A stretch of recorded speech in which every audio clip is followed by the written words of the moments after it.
PM Modi ने लोकसभा चुनाव के पहले चरण से पहले एएनआई को अपना इंटरव्यू दिया। इंटरव्यू में राम मंदिर, डीएमके का सनातन विरोधी मुद्दा, यूक्रेन रूस जंग, इलेक्टोरल बॉन्ड, भारत के विकास का रोड मैप जैसे कई मुद्दों पर अपनी राय रखी। एएनआई को दिए इंटरव्यू में पीएम मोदी ने चुनाव के बाद अगले 100 दिन का पूरा रोड मैप बताया। उन्होंने कहा कि 2024 का चुनाव अगले 10 साल देश के लिए काफी अहम रहने वाले हैं।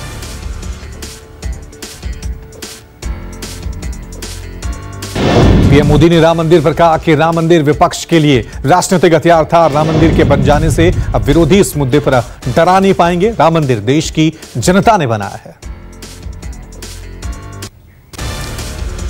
डीएमके के सनातन विरोधी बयान पर भी पीएम मोदी कांग्रेस और डीएमके को घेरा। उन्होंने कहा कि सनातन विरोधी बयान से तमिलनाडु में डीएमके और कांग्रेस से जनता नाराज है। सनातन को गाली देने वालों के साथ कांग्रेस खड़ी है। इलेक्टोरल बॉन्ड पर पीएम मोदी ने कहा कि जो भी पार्टी इसका विरोध कर रही है वो बाद में पछताएंगे। चुनाव में काला धन रोकना हमारा मकसद था। इलेक्टोरल बॉन्ड एक रास्ता दिखा रहा था। एएनआई के इंटरव्यू में ईडी की कार्रवाई पर पीएम मोदी ने कहा कि इस देश को भ्रष्टाचार ने तबाह कर रखा है। ईमानदारों को तो कोई डर नहीं होता। ईडी से केवल 3% केस नेताओं के खिलाफ दर्ज हुए हैं। इलेक्टोरल बॉन्ड पर पीएम के दिए बयान में राहुल गांधी ने कहा कि चुनावी बॉन्ड बीजेपी का उगाही करने का तरीका है और प्रधानमंत्री मोदी इसके मास्टरमाइंड। राहुल गांधी ने बीजेपी पर गंभीर आरोप लगाते हुए यह भी कहा कि बीजेपी बताए कि एक दिन सीबीआई जांच शुरू होती है, उसके तुरंत बाद उन्हें पैसा मिलता है और उसके तुरंत बाद सीबीआई जांच बंद कर दी जाती है। दौसा में प्रियंका गांधी ने भी बीजेपी और मोदी पर जोरदार हमला बोला है। उन्होंने कहा कि पिछले 10 साल में देश में खूब इवेंट हुए, लोग अब उब चुके हैं, जनता बदलाव चाहती है। तमिलनाडु के नीलगिरी में चुनावी अधिकारियों ने कांग्रेस सांसद राहुल गांधी के हेलीकॉप्टर की जांच की है। यह घटना तब हुई जब राहुल केरल में अपने लोकसभा क्षेत्र वायनाड की यात्रा कर रहे थे।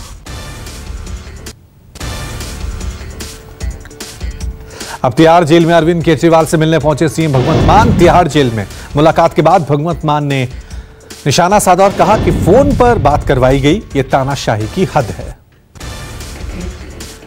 सीएम मान ने कहा कि हमारे साथ आतंकवादियों की तरह बर्ताव किया जा रहा है। 2 सीएम को आतंकवादी की तरह मिलवाया गया। केजरीवाल से मिलकर भावुक हुए भगवंत मान। लोकसभा चुनाव में बीजेपी के संकल्प को लेकर यूपी के मुख्यमंत्री सीएम योगी आदित्यनाथ ने प्रेस कॉन्फ्रेंस की। सीएम योगी ने कहा संकल्पों के साथ बीजेपी मैदान में उतरी है। सीएम योगी ने कहा पीएम का विजन हमारा मिशन है। सीएम योगी ने प्रेस कॉन्फ्रेंस कर कहा कि यूपी से गुंडा राज खत्म हो गया है। केंद्र सरकार लगातार विकास पर काम कर रही है। देश में भ्रष्टाचार पर लगाम लगाई गई है। दिल्ली की उत्तर पूर्वी सीट से कन्हैया कुमार को टिकट मिलने पर गिरिराज सिंह ने निशाना साधा। कांग्रेस के पास उम्मीदवारों की कमी, अस्वीकार कर दिए गए लोगों को लेकर वो झुनझुना बजा रहे हैं। गिरिराज सिंह पर कन्हैया कुमार ने पलटवार किया। कहा यह बात तो भाजपा के ऊपर भी लागू होती है। बहुत सारे लोग थे जो कांग्रेस पार्टी में हार गए थे, अब भाजपा में उनका रेड कारपेट बिछाकर स्वागत किया जा रहा है।